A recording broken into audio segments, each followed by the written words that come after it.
here. Hey everyone, today's guests are lead vocalist Aimee and guitarist Kevin Bivona from the Los Angeles, California ska punk band, The Interrupters.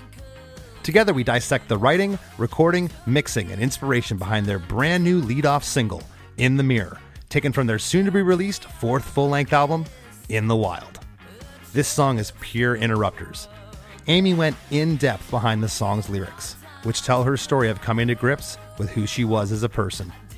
Her words are deeply personal and autobiographical, and she held back nothing on this track. The production is top-notch, with the record being self-produced by Kevin. The band had the luxury of building their own studio where they live, and they took the better part of the last 2 years writing and recording this album to get it just right. Zach Cervini mixed the album, and the results are incredible. I've watched the Interrupters from the very beginning, and it's been so cool to witness their evolution. They've taken a big jump with this record. As I said before, this is pure Interrupters, but with a sonic gloss and a sound that is what I consider timeless. So let's all sit back, relax, and take a good hard look in the mirror. This is a good one. Hey, hey, have you heard? Krista makes a podcast. Hey, hey, have you heard? Krista makes a podcast. Hey, hey, have you heard? Krista makes a podcast. Hey, hey, have you heard? Krista makes a podcast. Aimee, Kevin, how's it going? Good. How are you? I'm fantastic. I am fantastic. For the listeners, this is a canned little back and forth here that we're saying hello. We were talking before we started recording, and it is good to see your faces. It's been a minute. I know. Yes, it's so good to see you. Yeah, it has. It's been way too long. It has, and I was thinking, I was actually talking to Kevin the other day, when Less Than Jake, a couple of us came out there to do backing vocals. Was that around 2016? 2015, October. Okay, so that was before Say It Out Loud came out in 2016. Yeah, you guys were singing on Say It Out Loud. Right. It was the week of It's Not Dead Fest, and you guys happened to be in town staying like a mile away from us. That's right. And at the time, you guys had kind of off of your living room, family room, had like what I'd consider kind of a den, that you had your Pro Tools rig, and you had like I think it was like a piano or something, and a bunch of others. It was we were all crammed in there. But I guess since then, you have went ahead and in the backyard there in your garage, you made a studio. We did. We moved all of that equipment, during the lockdown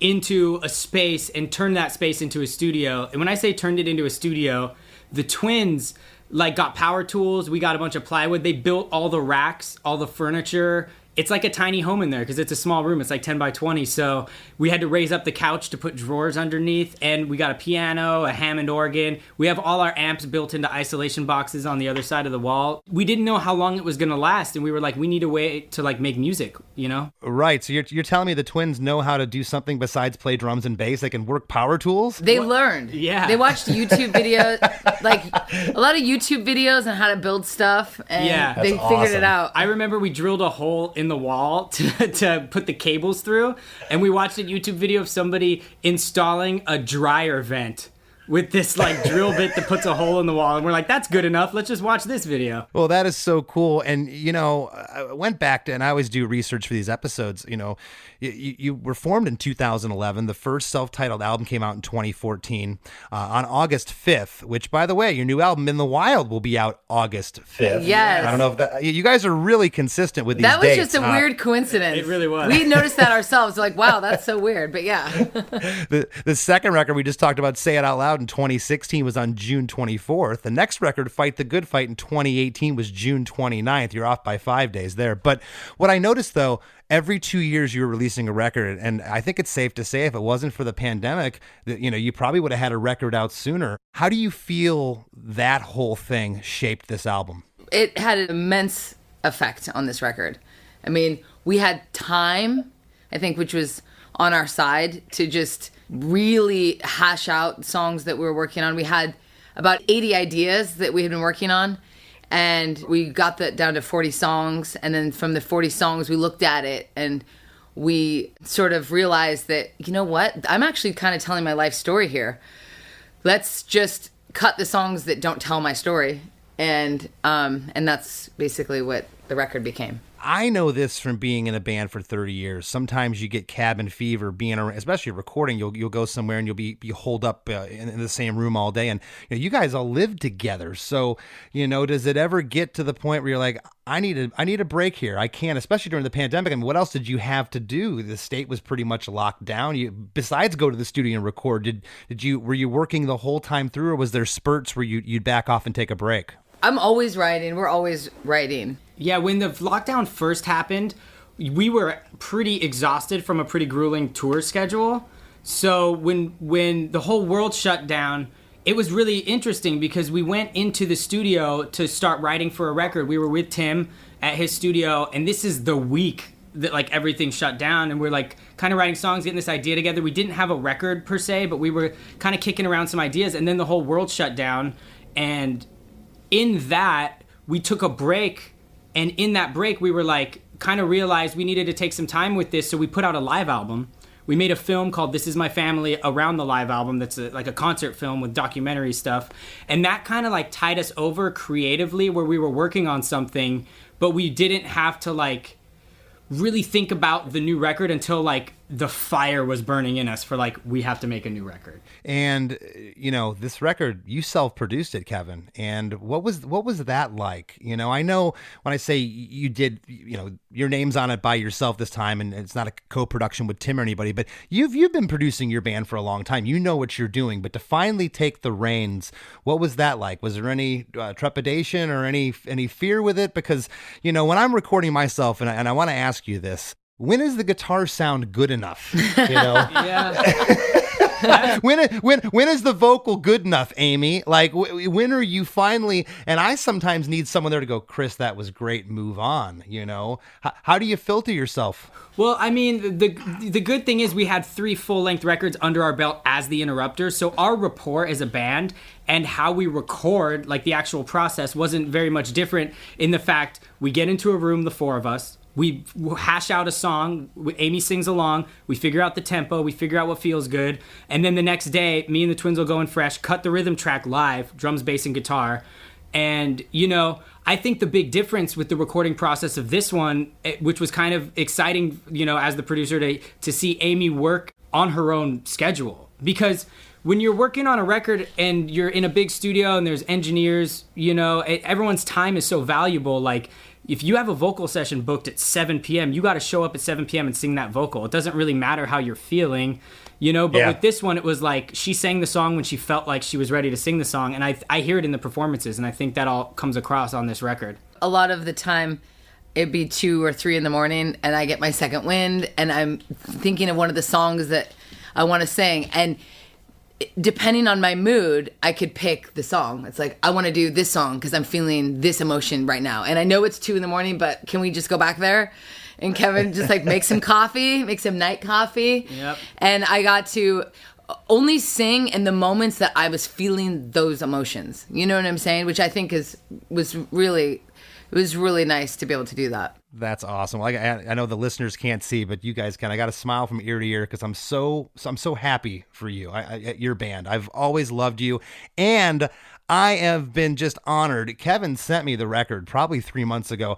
I haven't played it for anybody. I didn't even play it for my band. I didn't want one of my guys to be like, dude, you got to give me that. It sounds so good. And like somehow it got leaked. I didn't want to be that guy. But I listened to it. We just did a trip over to the UK. And I listened to the album in my car, sporadic songs. And I had some favorites. And I said, I want to listen to this from track 1 till the end. And I was on the plane and I listened to the record, and you bared your soul, Aimee. It's pretty raw. Where did that spark come from? I mean, you've had other lyrics in the past that you've touched on what I feel is some personal things, but this is a whole other level. Well, thank you for all of that. That's very kind. And it means a lot that you listen to it in order, because it's actually, the record was created to listen to it in order, to tell a story. To tell my life story, actually, from beginning till now. We were doing a movie called This Is My Family that we put up on YouTube. And as we were putting it together, we were going through old clips of us as children and old videos and old, just looking at our whole life, And as we're kind of trying to tell the story in the movie, it sort of clicked. I had realized I hadn't really told my story in our records, like my story, you know what I mean? And so that's when I started pulling songs off that didn't fit in with the story that I wanted to tell. But I think the biggest reason why it's so honest and so soul-bearing and so real is because I was finally able to be honest and real with myself. That's awesome. That's awesome. Well, bands always say it's the old thing. Our newest record's the greatest thing we've ever done. I think this is the best record you guys have ever done. Thank you. And I want to talk real quick about Zach Cervini before we go any further. The guy who mixed this, okay? Because his resume includes All Time Low, Blink-182, 5 Seconds of Summer, to name a few. I mean, the guy's 28 years old. He is just absolutely killing it. His mixes, they just have this pop sheen to them, but the delays he uses on the vocals and the pre-delays and everything is just, it's awesome. Was he your top pick, or were there anybody else in the running to mix the record? We discussed others. We discussed, Yeah. And there's so many great mixers out there that would be perfect. Zach, He mixed our Bad Guy single. So you're a tough guy, like a really rough guy. Just can't get enough guy, just always so buff guy. I'm that bad type, make your mama sad type, make your girl from mad type, my seduce your dad type. I'm the bad guy. Duh. And that was the first time we had worked with him with the Interrupters. I knew him a little bit because when he was engineering for John Feldman and Blink was recording their record with him, I actually went by the studio just to kind of hang out and listen to stuff one day, and I met him. And then I would kind of see him here and there at events and stuff. So we knew each other a little bit. But I remember hearing something he had put up when we were on tour one time, and I just thought, we were talking about it, and we were like, I wonder what we would sound like if he mixed our band. I didn't know he mixed that, because that track sounds incredible. Well, Thank you. Interesting thing about that track, and thank you, is we had been playing it all summer on tour, and then we started getting these comments from people that were at the shows, like, where can I hear that? Did you guys record that? Are you going to record that? And as we were getting home from tour, because it was Amy's idea, she's like, we should throw this cover in the set. I think it'd be really fun. It was a huge song at the time, and we were playing out with the Dirty Heads and 311, and we just thought it felt like a good kind of song to do on that tour. So we're on our way home from that tour, and we were like, we should record it, but are we going to go into a studio and track it and try to do it? And then kind of the general consensus was, well, we've been doing it live, let's just play it live, but we'll video ourselves playing it live, and then we'll make a video, we'll have them edit it, and then we'll just put out this, it was one take in the studio, and we'll get a really good mixer to mix it. And so I hit up Zach, he was down, we sent it to him, and it was crazy too because there's drums bleeding in Amy's vocal mic. We're in the same room, you know what I mean? Yeah. And the way he got her vocal to jump out of the speakers, her voice already jumps out of the speakers, but when you're battling cymbal bleed and stuff like that, right. Yeah, how he mixed a song that was live, all of us in the same room, and he got the clarity of the vocal, blew our minds, and we fell in love with him. Yeah, and it was mix one too. No notes. I never would have known. I thought you guys tracked it all separately and it was all pristine the way it sounds. That's absolutely amazing. And again, it's just genius. I mean, Billie, she's one of the biggest stars right now. So you got people searching for her song. They come upon your band. Bang, you have some more. It's great how the whole thing worked out in his mix. And again, what he did on this record's undeniably your band. It doesn't sound like anybody else but the Interrupters, but it's just got that I call it the it factor. It's just a step up from your other records. You guys really took a jump with this one. Thank you so much. Thank you. A lot of love went into it. A lot of no real schedule and time constraints, so we were able to there's a song on there, we wrote the bridge 8 months after we tracked the song, because after living with it, we were like, we need a bridge. So we muted the guitar solo, and Amy started singing something one day, and we were like, that's it, let's track that and let you know. Right, and sometimes, back to the pandemic question, is that sometimes if you don't have that kind of time, you already finished it, it's mixed and mastered, and then 8 months later, you're like, oh, it's too late to put that bridge up. But we had the time to reflect on things in the writing and change lyrics if we needed to. Yeah. Well, good for you. It sounds like you have your formula down, because I know that sometimes you can cook an idea for too long and it ends up losing the original spirit. And I know you're aware of that. You've been doing this long enough, and that can be unfortunate sometimes. But the song we're going to talk about today is the first single from the record, In the Mirror. This one jumped out at me immediately when I listened to the record. The song after this, amazing. I think that's going to be your leadoff track, I believe, or when the record comes out. Raised by Wolves? Oh yeah, Raised by Wolves. That. Oh, can we talk about the song title? Okay, yeah, Raised by Wolves. Yeah. The track list is out, so. Yeah, Okay, yeah. and then I'm blanking on the ballad, the name of the ballad at the end. Alien. Alien, thank you. Those three, I got goosebumps just thinking about it. Just jumped out of the speakers at me. Love it. This track, In the Mirror, is 3 minutes and 4 seconds. It starts right in the intro with this kind of, I don't know if it's a backwards cymbal or is that the timbali that's happening there with the echo on it. It's a snare, but it's a snare that's super cranked. That hit opens the song with the chorus for 8 measures, just the kick drum, guitar, and bass, playing single notes with Aimee's vocal. Halfway through, there's this, I was calling it a timbali, but that snare hit with the echo on it again, and the whole band stops when Aimee says, always end up back here. There's a couple hand claps there that are in time with drum hits, and then a vibra slap takes us into verse 1. No matter how far I run, I always end up back here. No matter how far I go, I always end up back here. The chorus lyric at the top is, no matter how far I run, I always end up back here. No matter how far I go, I always end up back here. And before I have Aimee break those lyrics down, I realized that your last big single, She's Kerosene, opened up with the chorus right off the top. And this one does too. Let's just get right into it. We don't need any weird intro. And that's awesome. That's awesome that you were right in there. And if you can, Aimee, set up these lyrics. Well, the song's super deep and it's very personal. But basically, I had a realization one day about 10 years ago when I first started writing this song. And it was a pretty brutal realization that I had this God-sized hole and I was in so much emotional pain and I was in so much darkness, I guess I could say, and depression.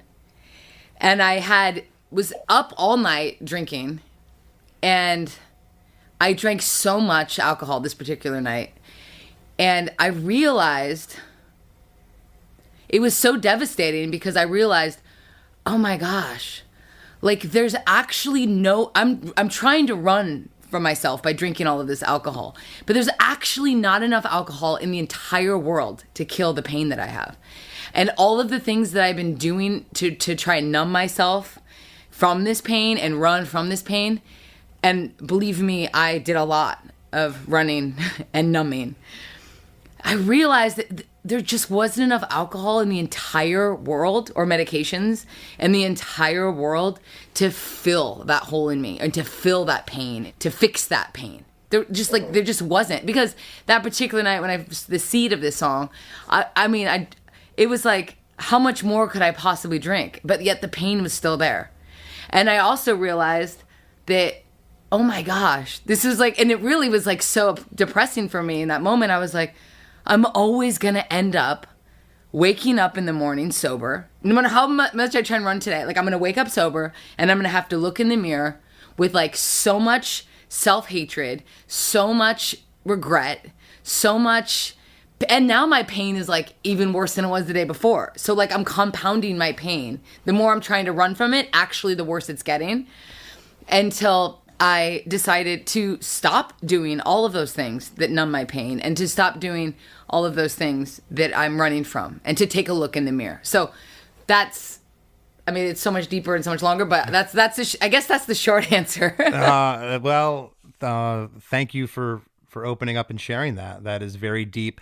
You hit it well. I did a number of tours with you. We were in Europe one night, and I hope you don't mind me sharing this little tidbit, but you were having a moment before you were supposed to go on stage, and I said, what's going on? I didn't know if you were joking or what, because again, your band is fun. We've had fun together. It was always laughs and good times, and you told me you were having a crippling anxiety attack. Yeah. And I'm like, well, what can I do to help you? And I'm trying to talk you through it, and you're just having this moment, and I remember that, and that was frightening to see, because I knew that was real. You weren't just like, having a moment like someone made you mad backstage. There was something going on, and that's kind of, I think, what I think you're talking about here. And that is exactly what I'm talking about, is that I would have like panic attacks like horrible, like where I just can't breathe. And so you're gonna make me cry, Chris. But I would have these panic attacks where I could not breathe. I just could not breathe. I mean, they were real debilitating panic attacks, and that I would have for years. But then I would go on stage and just be smiling, you know, like, and just be put on a smile. But inside, I was like dying. Like inside, I was really having a hard time. And so, yeah, so it's like putting on a smile for everyone else when inside you're just like, feel like you are actually dying, you know? And yeah, that's part of what I'm talking about. Again, thank you for sharing that. I'm so sorry you went through that. And I'm better now. I'm better now.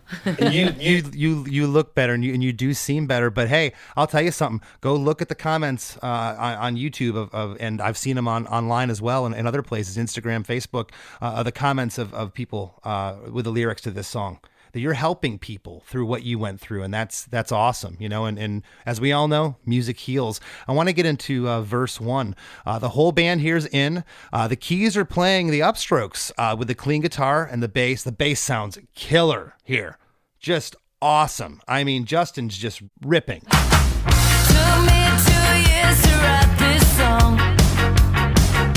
I wanted it perfect.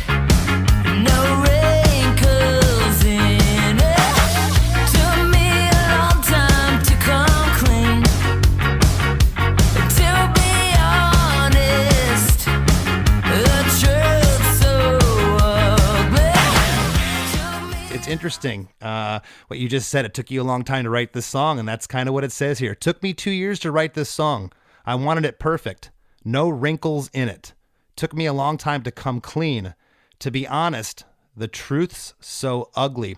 And on the second line, wrinkles in it, there's this echo on the vocals when you say it, and on the word ugly, there's this echo. It's like that that two-tone dub echo thing, like box that you use on stage. Yeah.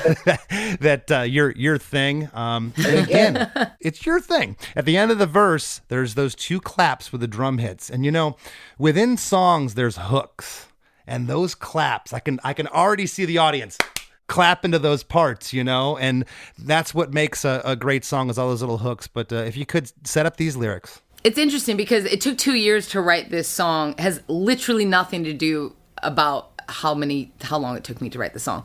It's just setting up how it took a long time to do my inventory. That's just kind of what that is in reference to. It's not, even though it did take me 10 years, and the lyric is 2 years, because 2 years sings better than 10 years. But it was just about like, this took me a really long time to be honest with myself and to do my own inventory. And then the wrinkles in it, I wanted it perfect. No wrinkles in it is a metaphor. It's about my perfectionism and not wanting to look at myself, because if I do, what if I find something that I don't like? Or what if it's scary. So the no wrinkles in it isn't about like looking at myself in the mirror and seeing wrinkles. It's a metaphor for the perfectionism and wanting things to be perfect to the point where it's debilitating, where like you literally can't move and you can't stop. Sometimes if I know that I have to do something that's hard, I won't even start doing it so it's just easier to kind of keep drinking. It's easier to numb because I just don't want to look at the wrinkles. I want it to be perfect. It's too messy to look at, you know? It's just about the ugliness of sifting through your own personal inventory and how hard that can be, and not wanting it to be perfect when you look at yourself, you know? And also, when you look in the mirror, if you stare at yourself in the mirror for a really long time, like you can find all these imperfections if you're, you know, and I don't have to stare for very long for me. But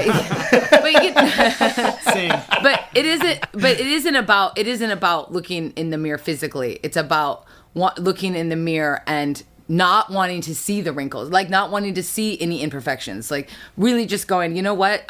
Let's just take a hard, honest look. And I didn't want to take a hard, honest look because I didn't want to see anything imperfect.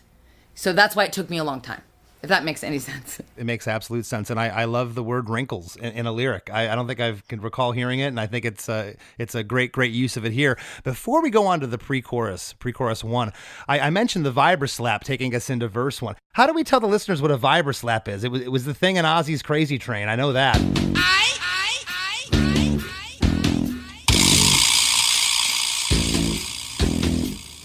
Okay, so it's a percussion instrument that Like a snake rattle almost. Yeah, it's a rattle, and you hit it, and then it kind of goes grrr. But the thing is, we've found early on, I mean, two of the people I've worked with a lot in my life is Tim Armstrong and Travis Barker, and both of those guys, in working on stuff that they've produced, love the vibra slap. And I grew a taste for the vibra slap, and we all love the vibra slap. And it serves the same purpose as like a cymbal. It's an attack. It kind of lets you know there's a scene change, but there's a kind of tongue-in-cheek quirkiness to it that I just love. And like, trust me, it's all over every single one of our records. And the ones you hear, just imagine the ones that we had to delete because we were like, okay, there's too much vibra slap on that song. Well, I'll tell you, when the vibra slap is used correctly, like this song, it's awesome. But I've heard it in some, so I'm like, why is that there? But it's great here. Pre-chorus one, there's this single, slightly overdriven guitar chord that comes at the top of it. Just one that rings out there. The pre-chorus number two, and we'll get to it in a little bit, the guitar rings out with every chord change there. But on this first one, it's just the top chord, and I think that's awesome. That rings out over the band. The organ is here doing pads. Took me a long time to come home. I didn't think you'd get me. I had too much explaining. Took me a long time to come home.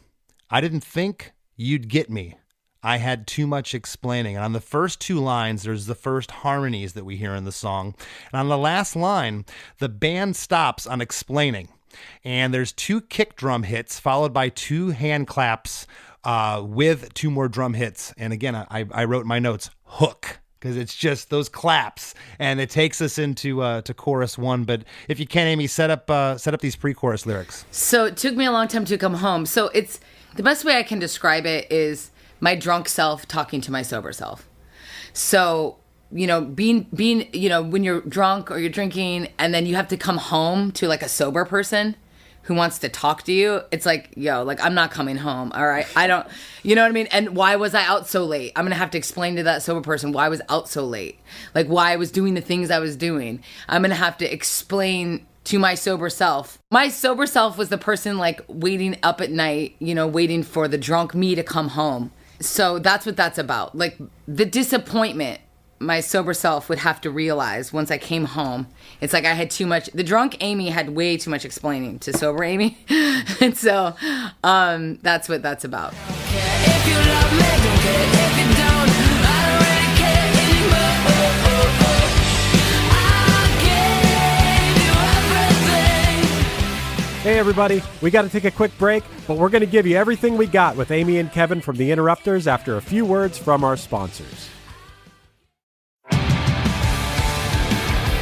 What's up, everybody? I am Finn McKenty, host of the Punk Rock MBA podcast, part of the Sound Talent Media Podcast Network. My podcast is all about doing what you love for a living, and every week I sit down and talk to people who have done exactly that. For example, musicians like Tommy from Between the Buried and Me, Matt from Periphery, Lil Lotus and Shinigami, among many others, photographers, artists, designers, YouTubers like Glenn Fricker and Sarah Dici, and I unpack exactly how they got to where they are today with the goal of helping you do the same. So if that sounds cool, you can listen and subscribe at soundtalentmedia.com, and I'll see you there.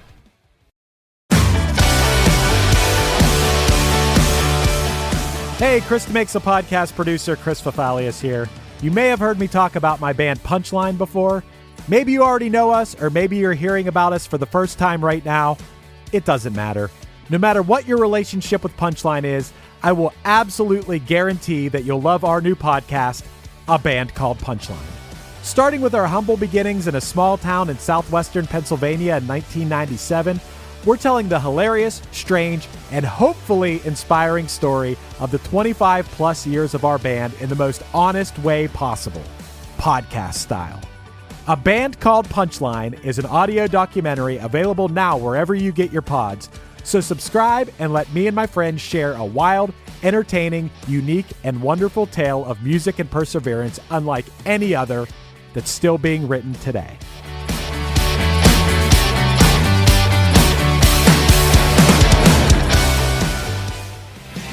Don't care if you come, don't care if you go. I don't really care anymore. And now, back to the show. Well, chorus 1, just shy of a minute, we hit chorus 1, and you've already heard the hook at the top of the song. The only thing here is the refrain of In the Mirror at the end. This whole part just lifts. No matter how far I run, I always end up back here.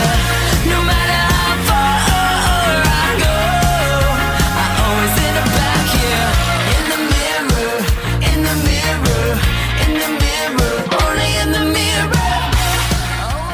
No matter how far I run, I always end up back here. No matter how far I go, always end up back here. In the mirror, in the mirror, in the mirror, only in the mirror.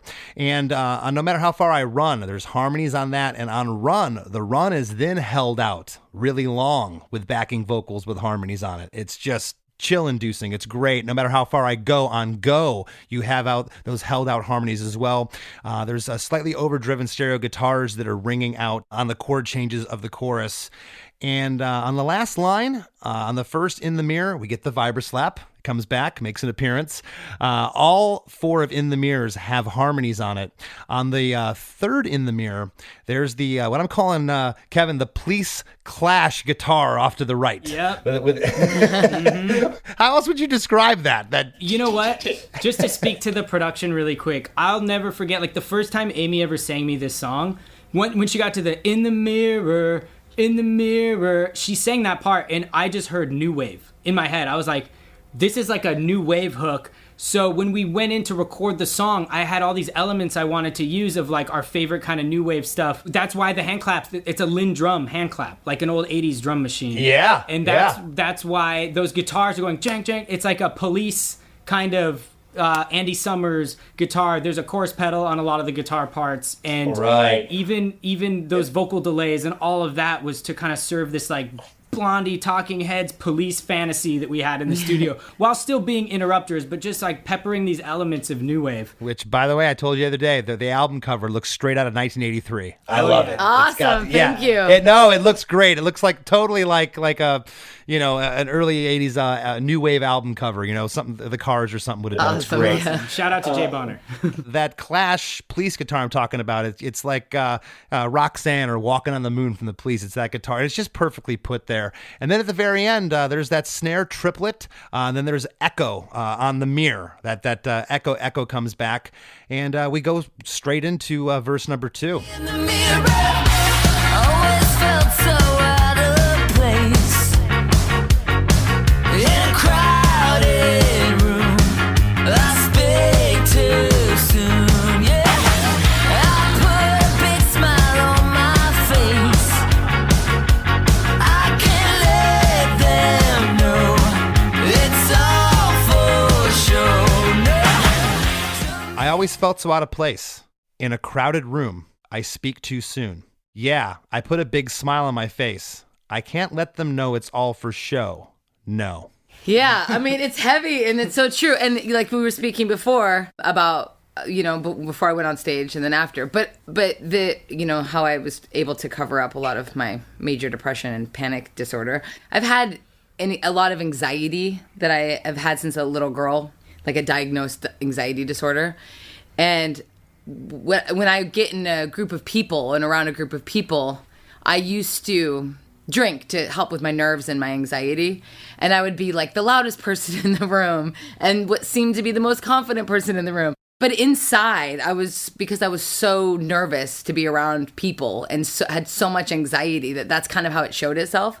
But I seemed like I was like the life of the party. And you know what? Let me just interject Yeah. here. You were the life of the party. Yeah. You still are the life of the Thank party. you. But I mean, yeah, it comes off as like I'm the life of the party and everyone's like having the best time. And it looks like I'm having the best time, but really inside, again, I feel like I don't fit in. Like I just don't belong. I've always felt so out of place. I mean, even growing up, like my whole life, I've just felt like I've never felt comfortable. Well, I do now, but when I wrote this lyric and most of my life, I just never felt comfortable in my own skin.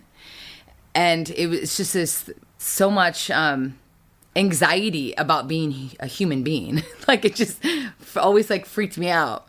And so I know that's like weird, but that's what that lyric's about. It's about, well, who I am on the outside and who I am on the inside and how and a lot of the time I would go to a party. So many times I'd be at parties or hanging out with people, and then I'd wake up, sober the next day, and then just be like, what did I do? What did I say? And like beat myself up, and then just go do it all again the next day. It's about stopping that cycle. In order for me to write that, I guess what I'm saying is I had to stop that cycle and go like, what are you running from? Like, why do you feel like you have to do that? Why do you feel like you have to be the life of the party? Like, it's okay to just like have some like coffee and like be a good listener. Well, again, I can look back to that time, and as Kevin said, you even said you were the life of the party. Thanks. So much fun, your whole band, and I had no idea at all what you were going through, and it's just to see you that night that I spoke of it was heart-wrenching to see a friend like that, and I'm so glad you're feeling better. Verse 2, there's a killer delay on the first line, the word place, but it's not really loud. There's just this little like delay that happens there. I love what Zach did there. I'm assuming Zach did that in the mix. The long delays we had in there before, a lot of what he did effects wise was like the sauce of the vocal, but anything that's specialty, like the throws, like the like we did that, but he definitely treated them, he put them where he thought they should go and colored them how he thought they should be colored. So this wasn't an echo like that Aimee has on like Mirror, the big echo. This is a very subtle little thing that happens that I thought was cool. Verse 2, we're getting some harmonies. On the second line, in a crowded room, I speak too soon. The third line, I put a big smile on my face. That's just Aimee. And then when she says, yeah, there's an echo on yeah. Vibra-slap happens again. And there's this ha ha ha, like laugh off to the left speaker panned. Yeah, I put a big smile on my face. What was that all about? Was that just something you were in a vocal take that got left in, or was that on purpose? It's like a sinister laugh. But it sounds like an evil laugh. I was recording the harmonies, and sometimes I'll do ad-libs on my harmony track to just for fun, just to see if anything pops out. A lot of our first and second record, like when I do my harmonies, toasting, whatever, if it's cool, they'll be like, whoa, that was cool, that should stay. And that was just one of those things I did. And Aimee was like, I like that. That, like it that makes has sense. To stay. It has the darkness of what she's actually saying, where she says smile on my face, and it's like ha ha ha. It's like I don't know, it just kind of, but yet still fun in a weird way. Like it's interesting now breaking down these lyrics and listening to you guys talk about it, because the track itself has so much life and so much energy, and it's such heavy subject matter, but I feel like the vessel to get it across is like a dance, uplifting new wavy ska dance song, Well, that's what I've always loved about ska music. It have the most depressing lyrics with upbeat music, and it kind of, there's this strange dichotomy that works together, and it's beautiful. I love that ha ha ha. That's just a cool little part, and I'm glad it wasn't just an accident, so to speak. It was kind of meant to be there. There's an echo on no, the very last line. The keys are following the guitar upstrokes here again. There's killer organ pads halfway through verse 2 that just really add to it. Pre-chorus 2, it's the same lyric as pre-chorus 1. Took me a long time to come home. I didn't think you'd get me. I had too much explaining. And I always ask when the pre-chorus lyric is the same. Sometimes it'll change. Did you feel like there was enough information here lyrically that you wanted to keep pre-chorus 2 the same, or was there any other lyrics that you had there maybe that were going to be there? I did have another lyric there. And when you listen back, you want to hear, the ear just wanted to hear the pre-chorus again with the same lyrics. So that's why I changed the melody a little bit from the first one. The first one's, I hold the note, it took me a long time to come home. But the second time I just did a little come home. Like I did like a little. And there's some pulses and pulses there. Because in putting another lyric in, which we had, oh man, I just missed the pre-chorus. Like I just missed the lyric to kind of sort of drive home that point. Here's something. We as performers like to think we're being highbrow sometimes. I'm going to change up the sec. I've had this happen where I've been playing live and I'll look out and the person singing the first pre-chorus to different lyrics on the second time. I'm like, damn it, we should have kept it the same.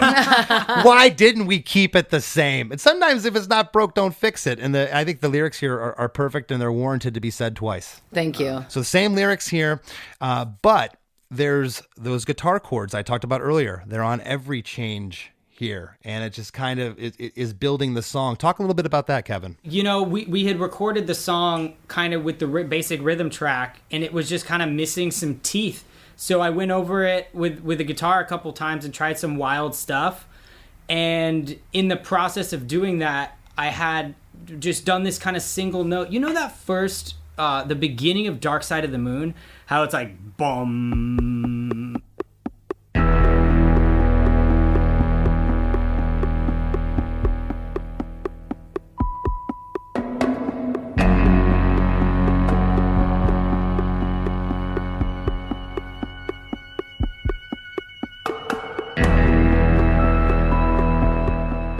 There's something about the effectiveness of like a single note on like a telly kind of sounding guitar. So I just wanted to try that because it's got this like ominous, there's something ominous about it. And that's just kind of like what I felt would kind of help build it to the next part. Like we threw an organ in the second verse that wasn't in the first verse. Yeah. That was originally a whoa part, but it was just like taking away too much of like what was happening in the song. Remember the whoa? Yeah. And then we just did it on organ.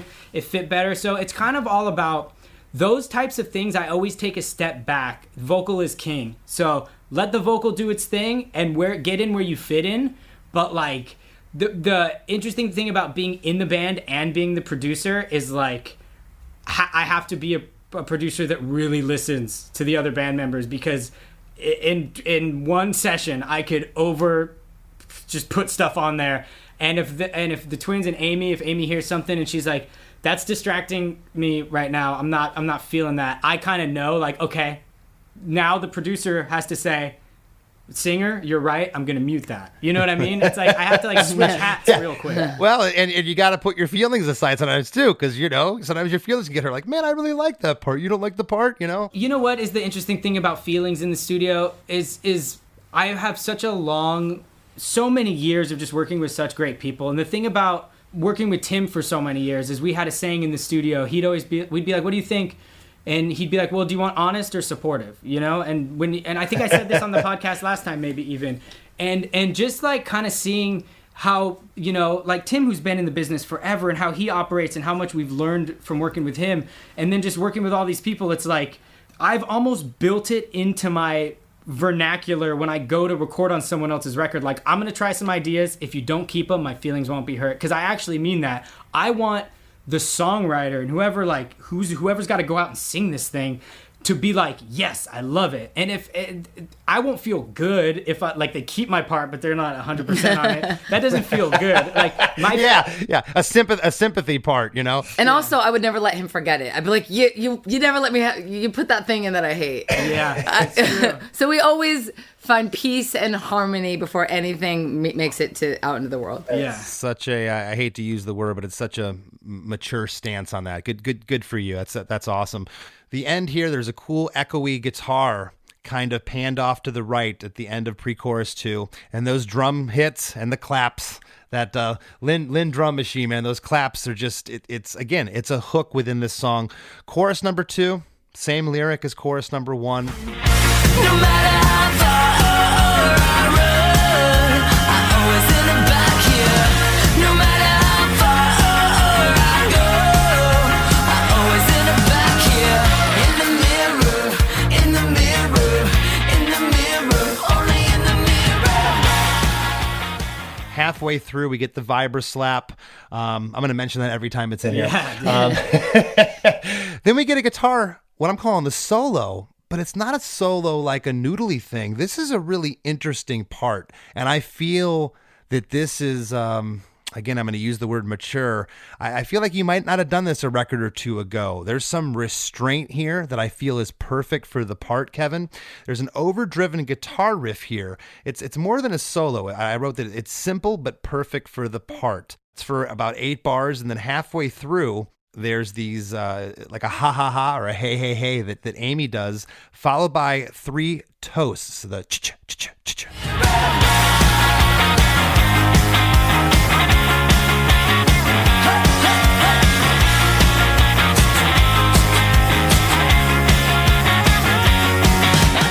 You have a good ear, Chris. I try, Aimee. Thank you.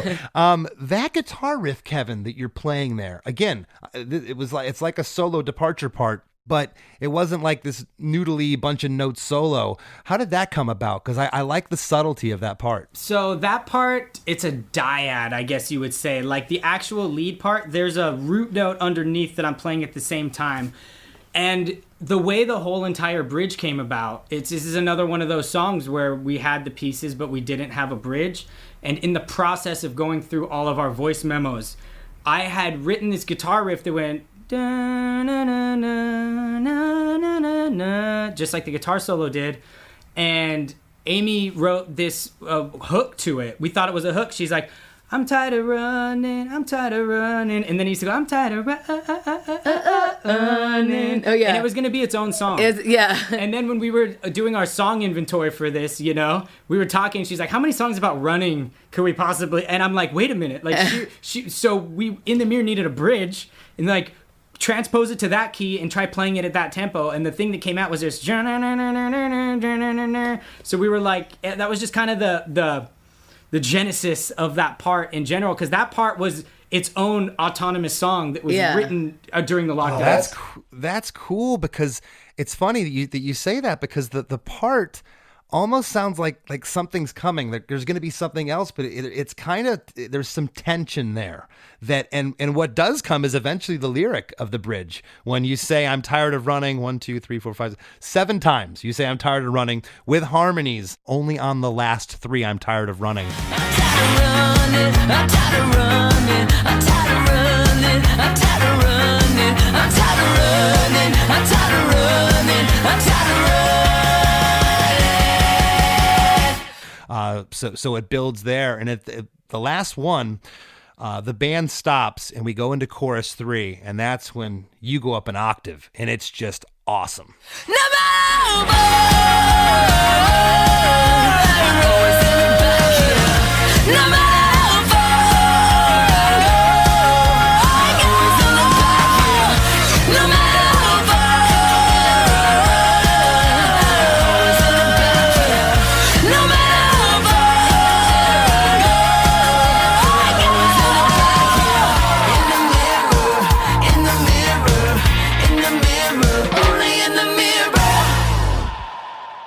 This part right here, the whole song leading up to this part, I must have listened to this 10 times. Finally, I had to get the guitar out, because you do a fake out here.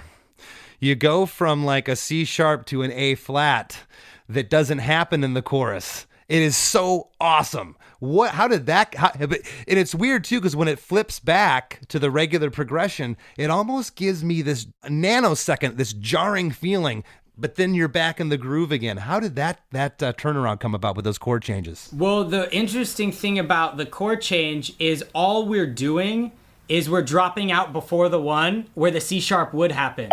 So there's silence, so there is no C sharp. Or not C, it wouldn't be C sharp. It would be B flat minor, or whatever the first chord of the chorus is. So it's implied, but it's not there, because it's an a cappella break. And sometimes you'll do an a cappella break into the one of the chorus. This is an a cappella break into the second bar of the chorus. No more.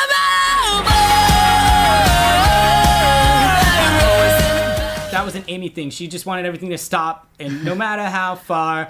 And that's just the chord we were supposed to land on, because it was like we were taking the chorus and just chopping that first bar, maybe. It's what I wanted to do. Okay, so when I said I'm tired of running 7 times, I wanted to paint the picture of like how truly exhausting it is. So you're kind of exhausted, like it sort of paints this picture of like, I'm tired of running, I'm tired, like it kind of says like, I'm doing this over and over and over and over. It's the same thing.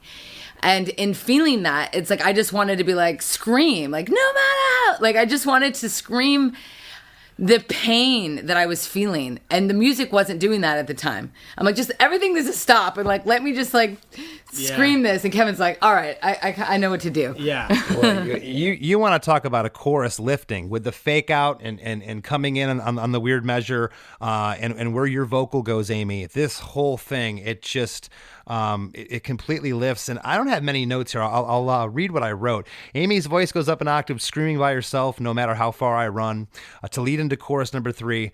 And it's the kitchen sink here, as we call it at the end. There is so much going on to try to break it down and be confusing to the listeners. But basically, I just love it.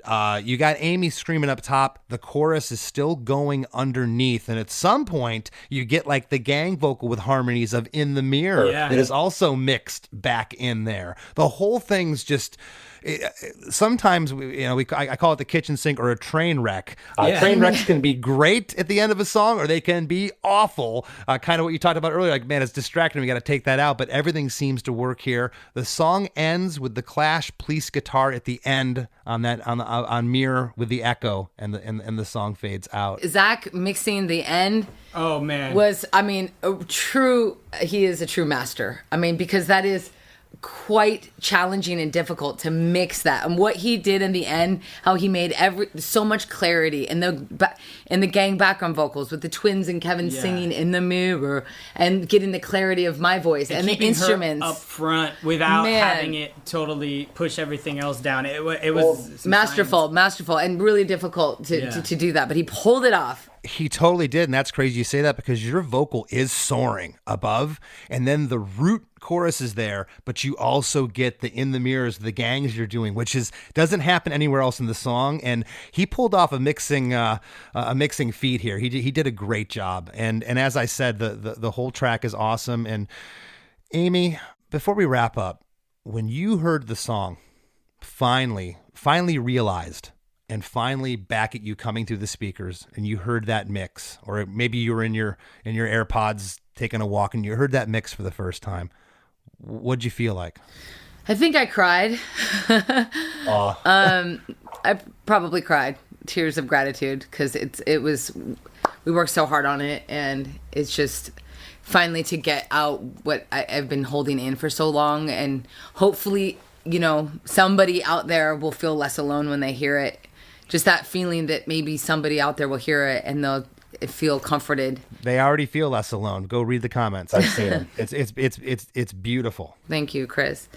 So, I mean, I'm really grateful for how it turned out, and this is like basically the first time I'm telling my story and kind of what I've struggled with on a more personal level, and so I'm glad that we could talk about it, and I'm glad. I think we're all kind of at a loss for words. You said a lot today, and thank you. And I already told you, you've already helped people. I know this is going to help people listening to it, and I'm a champion of your band. I know you both know this. I sport the hoodie all the time. Oh yeah, you're the best. We got to get you some. When we get some more merch, we'll send it to you. I know, but I can't be more proud. The stars just keep lining up for you. There's part stars, but it's the hard work that you've put in the last decade, and I can't think of a nicer bunch of guys and a gal that is more deserving of the success that you've had and that you're going to continue to have. And I'm proud to call you my friends. Thank you. Thank you so much, Chris. And also, people like you who took us on tour very early on. Yes. And gave us a shot. Yep. Gave us a set to be able to play in front of your fan base. I mean, all of that stuff just added up, and we could not be more grateful for your friendship, but also as a band and your advice over the years. We really respect and have listened to you, and thank you for being so awesome to us. Yeah. Well, thank you. The record is great. In the Wild, August 5th, 2022, Hellcat Records. Check it out. Aimee, Kevin, thank you so much. Thank you, Chris. So much.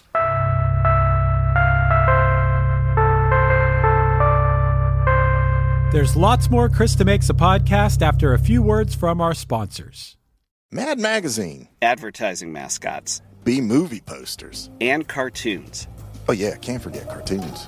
If you get the funky connection that ties these pop culture gems together, you'll dig Two Designers Walk Into a Bar. See, we're a couple of creatively curious pals living between the bookends of grand museums and dive bars. Hey, you know the place, the sweet spot where highbrow and lowbrow become drinking buddies. So join our barroom chats as we talk influential work and uncover stories of how the familiar became iconic. Think behind the music for the stuff we love. Check out our website at twodesignerswalkintoabar.com. And listen wherever you get your podcasts or visit evergreenpodcasts.com. What's up, everybody? I'm Johnny Christ from Avenged Sevenfold, and I've got the podcast for you. It's called Drinks with Johnny, where I sit down with some of my contemporaries in the music industry, like Robert Trujillo of Metallica, Shavo Dajian of System of a Down, so many more punk rock legends like Fat Mike and Jay Bentley, and all their people of all different walks of life. I get to sit down and give you perspective and an inside look into their lives. So go check out Drinks with Johnny, streaming everywhere you get your podcasts right now. Hey, everybody. If you like Chris DeMakes a Podcast, I'm going to assume that you like music podcasts. And if you like music podcasts, check out One Hit Thunder. Each week, we dive into a one-hit wonder, and along the way, we gain some knowledge and have some laughs. Lou Bega, Crazy Town, Harvey Danger, The New Radicals, Aha. We're over 100 episodes in now, and to paraphrase the great Matthew Wilder, nothing's going to break our stride. Subscribe to One Hit Thunder wherever you get your pods. As we near the end of the show, here's a band you might not know. Welcome to this week's Band You Might Not Know. If you'd like your band to be considered for Chris DeMakes a Podcast, all you have to do is email your best song via MP3 only and bio to bandyoumightnotknow@gmail.com. This week's featured artist is the Venomous Pinks, a three-piece punk rock band from Mesa, Arizona, consisting of Drea Dahl on guitar and vocals, Gabby Chaos on bass and vocals, and Cassie Jalili on the drums. Their first album, entitled Vita Moors, will be released on June 3rd via S-BAM Records. Here's a snippet of their song, No Rules.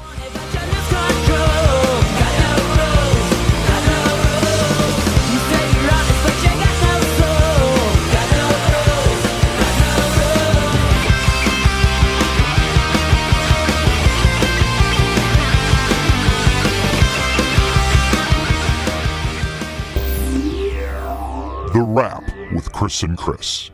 Chris, it's so cool that you're able to talk to Aimee and Kevin on so many levels, on a lyric level, on a production level, on just songwriting in general. I said this to you before you started recording, but that whole band, they're the real deal in every way. Oh, they are. They've worked their butts off to get where they're at, but they are immensely talented. Having three siblings in a band, you can't put a price tag on that, especially two of them being twins. Twins are notorious for finishing each other's sentences and thoughts, and there's just this cohesion within that rhythm section. They are just one of the tightest live bands. Aimee has always been a good singer, but she's better now, I think, than she's ever been. The band is just firing on all cylinders, man. They're killing it. I'm really jealous that they all live together and get to just make music every day. That's always been my dream, to just get up and be with the people that I can be creative with in whatever way, music, any way possible, to be creative with other people. And like they said, you know, and for the listeners, you know, Kevin and Aimee are married, so they're together all the time. And then you got the twins, who they were living in back what I think is now the studio, and that was when we went there in 2015 to do vocals for the Say It Out Loud record. And just I even mentioned in the episode where at some point, do you ever have to take a break and step away? And it doesn't seem like they do. They seem just so kind of even kiltered, and just, you know, anything that does arise, it's an issue, they let it roll off their shoulders. That's how you succeed, man. You keep doing what you do, and you keep getting better at it. I thought it was really cool. I obviously haven't heard the album yet. Yeah, Chris didn't even send it to me. he keeps his word. I've had albums sent to me too, where that's proper etiquette. You're not sending it to people. But I think it's cool that they made an album that tells a story. Chris, the art of the album is starting to get more and more lost these days. We're in a singles-driven world, so I love that the Interrupters still value the album. Well, and that's why I had listened to it in sequence. I had kind of scooted around when he first sent it to me. I'd listened to this track and, I like this one. I love In the Mirror. I love the track Raised by Wolves, the ballad Alien, just all really cool songs. But finally, when I got on that plane ride, I said, I'm going to listen to this because, they're old school enough. They're not that young to where they grew up in the era of the album. And I bet there's a cohesion to this from track 1 till the end. And there was. I thought it was obviously so cool that Aimee was willing to be so candid with us about what the song is about. I know that people, like you said, read the YouTube comments. People are already taking away meaning from the song, but I think this is just a whole nother level. And who out there can't relate in one way or another, whether you can super relate or just kind of relate to what Aimee was talking about? Everything from dealing with alcohol to just anxiety in general. Man, it was so awesome of her to open up for the podcast today. That was so cool. Yeah, I didn't quite know how else to say it to her. We've had a few guests on here that have opened up about really deeply personal stuff, and you could see that it was affecting Aimee. At one point, she, seemed like she was getting a little misty eyed. She said, "You're going to make me cry," because it's obviously, she's healed a lot, but there's still that underlying, at least the memory of that pain that she went through. And I was kind of like second guessing myself. Should I say this in the episode? And I went ahead and talked about that night. I think we were in Germany, and I'm just walking backstage, and I see her huddled in the corner, and she's just, she was a mess. Mm-hmm. And I didn't know what, you're thinking the worst, like, a family member back home passed away or something, or she got the worst news in the world, and she was having a debilitating panic attack, and she's trying to explain this to me. And again, to me, it was out of left field, because she was always, as she said, the life of the party. That whole band, we've had some times with them. They're so fun, and I never knew I never knew that underlying pain she was going through. Talk about the most relatable thing in the world. Drinking to overcome anxiety or social anxiety, and all of a sudden you're the life of the party for a while, but then you have to wake up sober and look at yourself in the mirror. It has to be very rare that someone can't relate to that. I feel like we've all been there. Alcohol's been getting people with 2 left feet on the dance floor for centuries. Right. So, yeah, it's the little social lubrication. But yeah, she really opened up, and you can tell. That's why I asked her at the end, what was that like hearing this? And she said, I cried, and but it's just the song. Again, I'm going to talk about the mix. This guy Zach, just, I can't say enough about him. He just really, it's undeniably Interrupters. It's not like they took a huge left turn, but the mix, especially at the end, with that kitchen sink train wreck, we're calling it, the mix that's going on there at the end, to be able to hear the separation with all the parts. It's so crazy how much stuff's going on at the end. I didn't even try to break it all down. Now this comes in to the listeners, it would just been confusing, because it was getting confusing to me. I just kind of took it in as a musical piece and just kind of left it at that.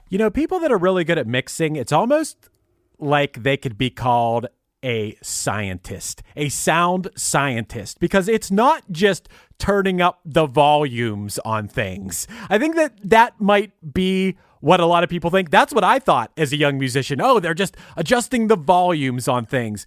There's so much more to it to make things cut through in the mix. That's what Aimee was talking about at the end there, about that end of the song and how amazing it was that he made her vocal cut through, but also the backup vocals cut through and all the individual instruments. There's a science to it. Well, it's about knowing your frequencies and how to EQ and how to compress and when to back off those things. It's kind of like what I said at the top of the episode with Kevin. I said, "Hi, when are you done with getting the greatest guitar tone you've ever got?" You can keep going to the point where, and a lot of times I'll get a guitar sound I like, and I'll record it, and then I'll mute it. I'll put it over here and I'll keep working on it. And 9 times out of 10, I end up going back to that one. I end up trying to cook it too much, and, with mixers, they have to know all of those things. They have to know when to EQ, or how to EQ, and most importantly, when to stop. It sounds great. Stop messing with it. Right. And Kevin, being the producer, but also in the band, like, he's in the thick of things. He's not an outside perspective. He's in the heat. He's in the heat of it right there. So it's extra impressive that he is able to do that. I think Kevin is awesome. Like, I want him to produce my band. He is, and he has the best personality to be a producer. He has the best mindset and the best attitude, and he's going to go far. I can guarantee you that, because as we've talked about on the show before, producers are kind of like poor man's psychiatrists, psychologists. They have to get in there, and he has the perfect even-keeled attitude to do so. Right. Yeah, Chris, I was gonna ask you, do you think the Interrupters will be my friend? I'm working on it. I want to be friends with them. I can say without a doubt they'll be your friend. And you know who else should be our friends, Chris? Who's that? Those people that haven't joined our supporting cast yet. We'd love them to join our supporting cast as our friends. We're friends with a lot of people. We want to have more friends. Yeah. You know what? We make podcasts. We make a lot of podcasts, Chris.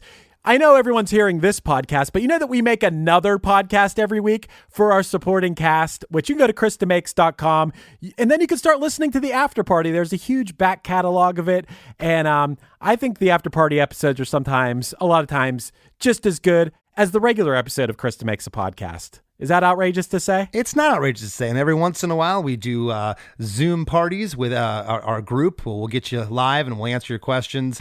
You'll also be eligible to be a contestant on Defeat DeMakes, our music trivia show. So again, go to ChrisDeMakes.com to sign up for our supporting cast VIP program. We'd love to have you. And hit our Facebook group. We're at 4,000 members now in our Chris Makes a Podcast Facebook group. I can't believe, I never ever thought I'd have a Facebook group for anything, let alone the podcast, and it's grown to 4,000 people. Thank you for the support. Please join us there if you haven't already. It's a great place to come talk about music, and pretty much only music. Not that you can't talk about other stuff, but I think it's really cool, Chris, that we've had that since we started this podcast. We've had this silly Facebook group. It's not silly, it's fun. But everyone comes in there and talks about music, and I don't think there's ever been any fighting or bad-mouthing each other or anything. It's just been people that love music talking about music. So yeah, if you look up Chris DeMakes a Podcast on Facebook, join it. It's fun. We'd love to have you be another one of our friends in there. It'd be great. And yeah, that's a wrap. I want to thank this week's guest, Aimee and Kevin from the Interrupters, and we'll see you next week. Do you enjoy the content and production of Chris DeMakes a Podcast? Do you have an idea for a podcast or an existing podcast that you'd like to take to the next level? Well, check out WeKnowPodcasting.com. At WeKnowPodcasting.com, we have over 25 years of combined experience in the pod field, and we're ready to help you succeed in the golden era of podcasting. Do you like to laugh, geek out on music, and learn all about that band or artist who had that one song back in the day, but then seemed to fall off the face of the earth? If so, you need to subscribe to One Hit Thunder. Together with an array of interesting and hilarious guests, we do a weekly dive into one-hit wonders like Eiffel 65's Blue, Krayshawn's Gucci Gucci, EMF's Unbelievable, Delamitri's Roll to Me, Los Del Rio's Macarena, Musical Youth's Pass the Dutchie, and even Patrick Swayze's She's Like the Wind. So are you subscribed to One Hit Thunder or what? As Desiree would say, you gotta be. And as K7 would encourage, you gotta come, baby, come and join in on the fun of the One Hit Thunder podcast. Come, baby, come, baby, baby, come, come. Come, baby, come, baby, baby, come. Hey there, I am Johnny Christ from Avenged Sevenfold, and I've got a podcast called Drinks with Johnny you're going to want to check out. I sit down with a bunch of different people from all different walks of life, from professional wrestlers to actors, comedians, fighters, musicians, everything in between. I'm just looking to make some friends and have a good time doing it. So if that sounds like something you're into, go check out Drinks with Johnny, streaming everywhere now.